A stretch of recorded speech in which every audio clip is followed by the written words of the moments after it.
നിങ്ങളുടെ favourite shows ഇനി ഒരിക്കലും മിസ്സാവില്ല. ഇപ്പോൾ C5 കാണും നിങ്ങളുടെ ഫേവറേറ്റ് ഷോസ് തികച്ചും സൗജന്യമായി. ഈ പണം വാങ്ങണം സർ. ഇതുകൊണ്ട് എന്താവാനാ? അനീഷ് മോഷ്ടിച്ചെടുത്തതിന്റെ 1/4 ഭാഗം പണം പോലും ഇതിലില്ലല്ലോ.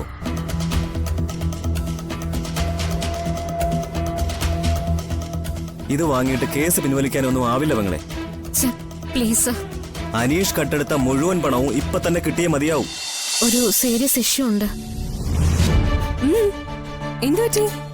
അത് അനീഷ് ഏട്ടനൊരു മോഷണ കുറ്റത്തിന് പോലീസ് അറസ്റ്റ് ചെയ്തിരിക്കുവാ. മോഷണ കുറ്റോ? ഒന്ന് പതുക്കെ പറ മോളെ, അവിടെ ആരെങ്കിലും കേൾക്കും.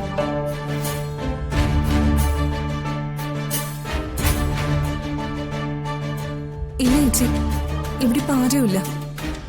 ഞാനിപ്പോ കിച്ചണിലുള്ളത്. ചേച്ചി പറഞ്ഞോ, എന്താ പറ്റിയത്? എന്നാലും നീ പതുക്കെ പറഞ്ഞാ മതി. അവിടെ ആരും ഇതൊന്നും അറിയണ്ട. അല്ല ചേച്ചി, അനീഷേട്ടൻ മോഷ്ടിച്ചെന്ന് പറയുന്നതില് വല്ല വാസ്തവമുണ്ടോ? അതോ ആരെങ്കിലും കൊടുത്ത കള്ളക്കേസോ മറ്റോ ആണോ? കള്ള കേസൊന്നും അല്ല, ഇത് അനീഷേട്ടൻ മോഷ്ടിച്ചു തന്നെയാ. എവിടുന്ന് മോഷ്ടിച്ചോന്ന്? അനീഷേട്ടന്റെ ഓഫീസിൽ നിന്ന് തന്നെയാ. എന്തിനാ അനീഷേട്ടൻ ഇതൊക്കെ ചെയ്തത്? എനിക്കിത് ഒട്ടും വിശ്വസിക്കാനേ പറ്റുന്നില്ല. സംഭവിച്ചതിനെ പറ്റി പറഞ്ഞുകൊണ്ടിരിക്കാനുള്ള സമയമല്ല ഗോപു. അനീഷേട്ടനെ സ്റ്റേഷനിൽ നിന്ന് രക്ഷിക്കണം. ചേച്ചി, നമ്മളിപ്പോ എങ്ങനെ രക്ഷിക്കാനാ? അനീഷേട്ടൻ മോഷ്ടിച്ചു എന്ന് പറയുന്ന മുഴുവൻ തുകയും കമ്പനി മാനേജർക്ക് തിരികെ കൊടുത്താൽ അയാളെ കേസ് പിൻവലിക്കും. ചേച്ചി, എത്രയാ കൊടുക്കണ്ടേ? 3 ലക്ഷം രൂപ.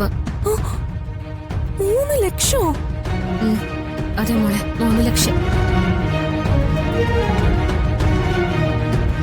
അതും 1 മണിക്കൂറിനുള്ളിൽ കൊടുക്കണം, അല്ലെങ്കിൽ FIR രജിസ്റ്റർ ചെയ്യും. 1 മണിക്കൂറിനുള്ളിലും 3 ലക്ഷം രൂപയ്ക്ക് എങ്ങനെയാ ചേച്ചി? മുത്തശ്ശന്റെ പെൻഷൻ തുക മുഴുവൻ മുത്തശ്ശൻ തരാന്ന് പറഞ്ഞിട്ടുണ്ട്. എന്നാലും 2 ലക്ഷത്തോളം രൂപ ഇനിയും വേണ്ടി വരും. നീ ജോലി ചെയ്തിരുന്നപ്പോ ഉണ്ടാക്കിയ സേവിങ്സില് ബാലൻസ് എന്തെങ്കിലും ഉണ്ടാവോ? എവിടുന്ന്? അതൊക്കെ കല്യാണ സമയത്തെടുത്ത് ചെലവാക്കിയില്ലേ? ഋഷി വിചാരിച്ച് അറേഞ്ച് ചെയ്യാനാവോ? ഇവിടെ പണത്തിന്റെ നിയന്ത്രണം എല്ലാം അച്ഛന്റെ അമ്മയുടെയും കൈകളിലാ. അതുകൊണ്ട് ഋഷിക്ക് മാത്രമായിട്ട് എന്തെങ്കിലും ചെയ്യാനാകുമെന്ന് എനിക്ക് അറിയില്ല. അപ്പൊ പിന്നെ അനീഷേട്ടനെ എങ്ങനെ രക്ഷിക്കും? അതാ ഇപ്പൊ ഞാനും ചിന്തിക്കുന്നേ. 1 മണിക്കൂർ സമയത്തിനുള്ളില് പണം തിരികെ കൊടുത്താലല്ലേ അനീഷേട്ടനെ രക്ഷിക്കാൻ പറ്റൂ. അതെ മോളെ, സമയം പോയിക്കൊണ്ടിരിക്കോ. ചേച്ചി, ഇനി എന്ത് ചെയ്യും?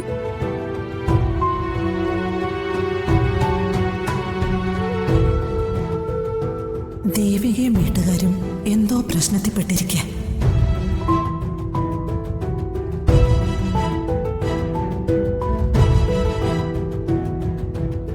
നിങ്ങളുടെ ബുദ്ധിയാ നിങ്ങളുടെ മകനും കിട്ടിയിരിക്കുന്നത്. അതുകൊണ്ടാ വീട്ടിലൊരു നല്ല കാര്യത്തിന് വെച്ചിരുന്ന പണം എടുത്ത് ചീട്ട് കളിച്ച് തൊലച്ചത്. നീ വെറുതെ എന്നെ കുറ്റപ്പെടുത്തരുത്. പിന്നെ ആരെ കുറ്റപ്പെടുത്തണം? ഇതെല്ലാം നിങ്ങളുടെ വളർത്തദോഷം കാരണം ഉണ്ടായ തന്നെയാ. ചീട്ട് കളിച്ച് കാശ് തൊലച്ചതും പോരാഞ്ഞിട്ട് ഓഫീസിൽ നിന്ന് പണവും മോഷ്ടിച്ചിരിക്കുന്നു. മോഷ്ടിച്ച ആ പണവും കൊണ്ട് കല്യാണ മണ്ഡപത്തിന് അഡ്വാൻസ് കൊടുത്തിട്ട് എന്ത് അന്തസ്സോടെയാ ആ മഹാൻ ഇവിടെ വന്ന് നമ്മളെല്ലാം വിഡ്ഢികളാക്കിയിരിക്കുന്നത്. ഇതിന്റെയൊക്കെ അടിസ്ഥാനം നിങ്ങളിൽ നിന്നും അനീഷേട്ട് കിട്ടിയ ദുസ്വഭാവം തന്നെ. ഞാൻ ഇവിടെ എന്റെ മോളുടെ കല്യാണം നിന്ന് പോകുമെന്ന് ഓർത്ത് ആകെ ഭ്രാന്ത് പിടിച്ച് നിക്ക. അന്നേരം നീ എന്നെ കുറിച്ച് അനാവശ്യമൊക്കെ വിളിച്ചു കൂവുന്നേ.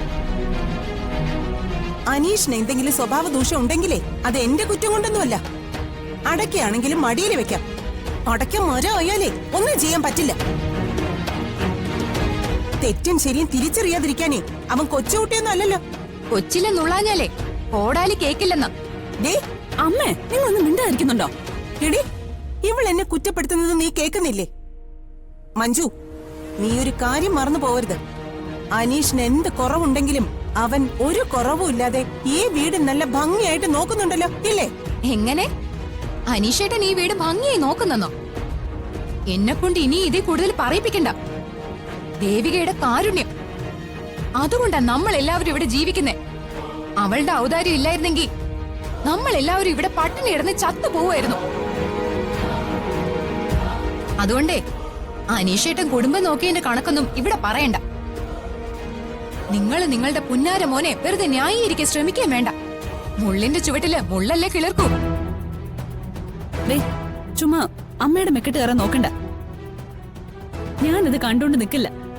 ഇനി എന്റെ അമ്മയെ അനാവശ്യമായിട്ട് കുറ്റപ്പെടുത്തിയ ചീത്ത പറഞ്ഞ എന്റെ സ്വഭാവം മാറും, പറഞ്ഞേക്കാം. ആഹാ, കൊള്ളാലോ. നീ എന്നെ എന്ത് ചെയ്യുന്നു? എടി, ഞാൻ ഇല്ലാത്തതൊന്നും അല്ല പറയുന്നേ. നിന്റെ ചേട്ടൻ ഇത്രയും വൃത്തികെട്ടവനാവാൻ കാരണം ഈ നിൽക്കുന്ന നിന്റെ അമ്മയുടെ വളർത്തദോഷം തന്നെ. മഞ്ജുച്ചി, നീ എന്നെ എന്ത് ചെയ്യൂടി? തല്ലോ, തല്ലടി, തല്ലാൻ.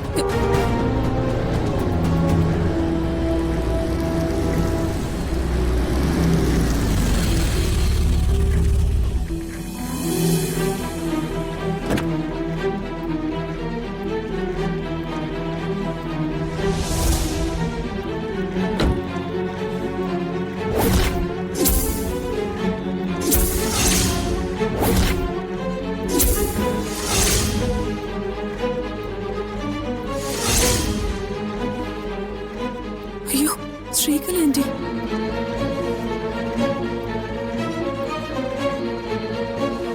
ശ്രീകല എന്താ പെട്ടെന്നൊരു മുന്നറിയിപ്പും ഇല്ലാതെ?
സർ, തൽക്കാലം ഈ കാശ് വാങ്ങണം.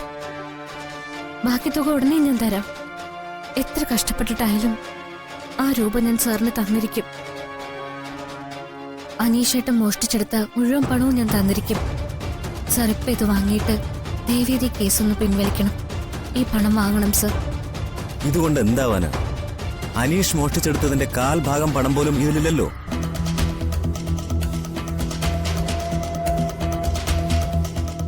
ഇത് വാങ്ങിയിട്ട് കേസ് പിൻവലിക്കാനൊന്നും ആവില്ല പെങ്ങളെ. സർ പ്ലീസ് സർ, ഞാൻ സാറിന്റെ കാല് പിടിക്കാം. അനീഷ് കട്ടെടുത്ത മുഴുവൻ പണവും ഇപ്പൊ തന്നെ കിട്ടിയേ മതിയാവും. അല്ലാതെ ഒരു കോംപ്രമൈസിനും ഇല്ല. സർ, ഡൗൺലോഡ് ചെയ്യൂ C5 ആപ്പ്. കാണൂ എല്ലാ എപ്പിസോഡുകളും സൗജന്യമായി.